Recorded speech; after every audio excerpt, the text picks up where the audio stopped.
রাতে ডিনারে কিছু মুখরোচক খাওয়ার ইচ্ছে হলে এইভাবে আলুর পরোটা বানিয়ে দেখতে পারেন। তার জন্য 1 কাপ ময়দা, সামান্য লবণ, 2 টেবিল চামচ সাদা তেল দিয়ে ভালো করে মেখে জল দিয়ে একটা ডো তৈরি করে রেখেছিলাম 10 মিনিটের জন্য।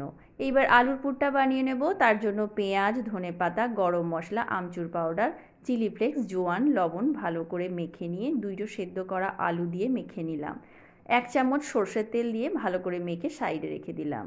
এইবার ময়দাটা থেকে একটা একটা করে লেচি কেটে গোল করে পাক দিয়ে নিয়েছিলাম।